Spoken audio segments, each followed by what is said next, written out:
Assalamualaikum warahmatullahi wabarakatuh. Halo, selamat pagi anak-anak. Apa kabarnya hari ini? Semoga kalian selalu sehat dan selalu dalam lindungan Allah Subhanahu wa taala. Amin amin ya robbal alamin. Pada kesempatan kali ini, kita masih tetap belajar dari rumah. Walaupun kita tidak bisa bertatap muka seperti biasanya, Ibu berharap kalian tetap semangat dalam belajarnya ya. Jangan lupa jaga kesehatan, selalu mencuci tangan, memakai masker, dan taati protokol kesehatan agar terhindar dari virus corona. Hari ini kita akan belajar tematik kelas 4, tema 3, peduli terhadap makhluk hidup, subtema 1, hewan dan tumbuhan di lingkungan rumahku, pembelajaran 1.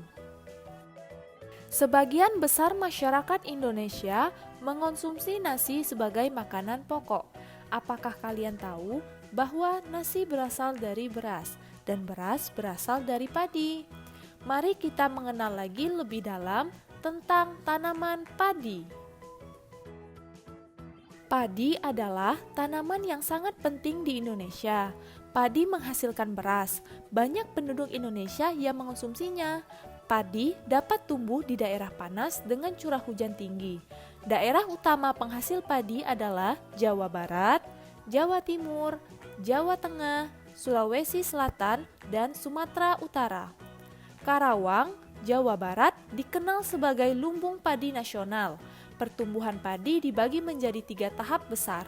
Pertama-tama, benih atau biji padi dimasukkan ke dalam karung goni dan direndam 1 malam di dalam air mengalir supaya perkecambahan benih terjadi bersamaan. Selanjutnya, benih-benih ini ditanam di lahan sementara. Bibit-bibit telah siap dipindah tanamkan ke sawah. Biji atau benih padi akan tumbuh berkecambah hingga muncul ke permukaan. Bakal akar dan tunas menonjol keluar. Lalu, batangnya memanjang. Petani juga mengairi, memberi pestisida dan pupuk pada tanaman ini.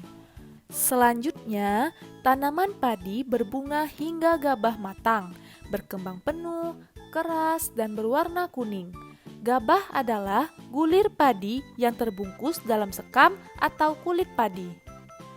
Gabah ini nantinya yang akan dijadikan benih lagi. Tahap pertumbuhan padi berlangsung antara 110 hari hingga 130 hari. Setelah panen padi, gabah ditumbuk dengan lesung atau digiling sehingga sekam atau kulit padi tersebut terlepas dari isinya. Bagian isi inilah yang berwarna putih, kemerahan, ungu, atau bahkan hitam yang disebut beras. Dari bacaan tadi, yuk kita jawab pertanyaan-pertanyaan berikut. Apa isi bacaan di atas? Jawabannya, tahap pertumbuhan tanaman padi. Mengapa tanaman tersebut penting bagi masyarakat Indonesia? Jawabannya, karena sebagian besar masyarakat Indonesia mengonsumsi nasi sebagai makanan pokok. Di mana tanaman tersebut dapat tumbuh? Jawabannya, padi dapat tumbuh di daerah panas dengan curah hujan tinggi. Berapa lama proses tanaman tersebut tumbuh? Jawabannya, proses tanaman tersebut tumbuh antara 110 hari hingga 130 hari. Apa yang dimaksud dengan gabah? Gabah adalah bulir padi yang terbungkus dalam sekam atau kulit padi. Kamu sudah belajar tentang bagaimana padi tumbuh. Isilah diagram berikut berdasarkan bacaan di atas.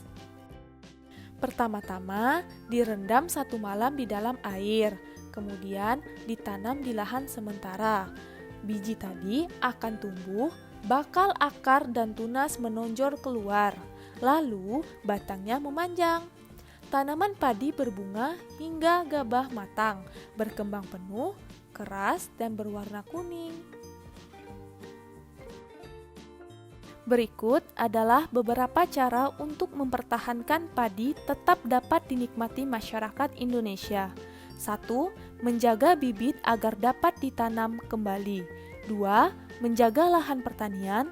Jangan sampai lahan digunakan untuk kebutuhan lainnya, misalnya dijadikan untuk mendirikan bangunan. 3. Menjaga kebersihan lingkungan sekitar. Sampah akan menyebabkan banjir.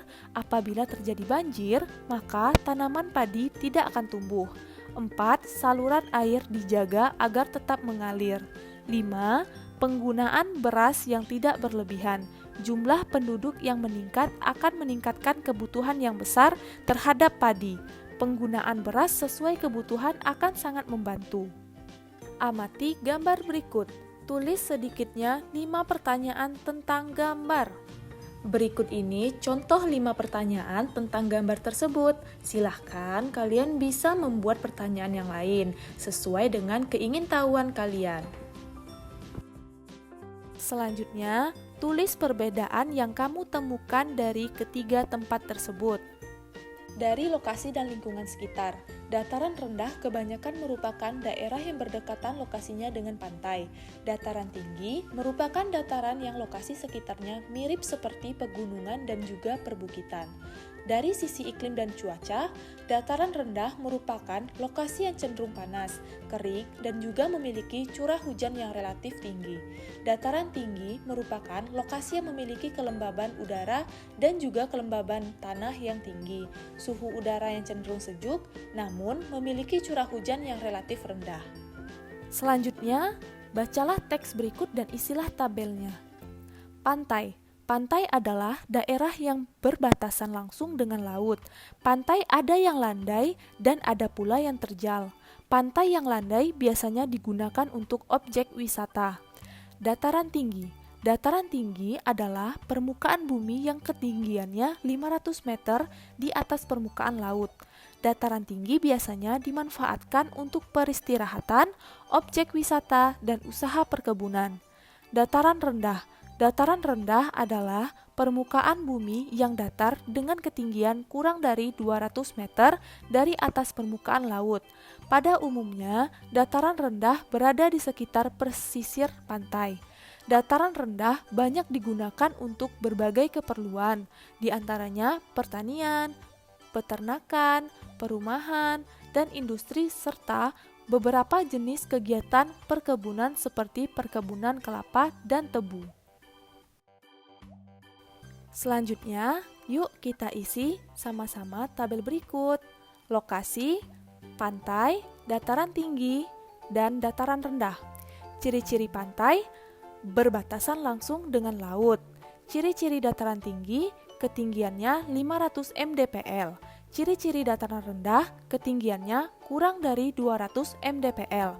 Sumber daya alam pantai yaitu ikan, rumput laut, dan kerang. Sumber daya alam dataran tinggi yaitu tanaman sayuran dan buah-buahan. Sumber daya alam dataran rendah yaitu hewan ternak, sayuran, dan buah-buahan. Manfaat pantai yaitu untuk objek wisata. Manfaat dataran tinggi yaitu tempat peristirahatan, objek wisata, dan perkebunan. Manfaat dataran rendah yaitu pertanian, perkebunan, peternakan, dan industri. Mata pencaharian penduduk pantai yaitu nelayan dan petani tambak. Mata pencaharian penduduk dataran tinggi yaitu petani dan perkebunan. Mata pencaharian penduduk dataran rendah yaitu petani, karyawan, buruh. Terima kasih semuanya, kalian sudah belajar bersama Ibu Guru. Terima kasih juga kepada ayah dan bunda telah mendampingi Ananda pada proses pembelajaran dari rumah. Tetap semangat dalam belajarnya ya. Wassalamualaikum warahmatullahi wabarakatuh.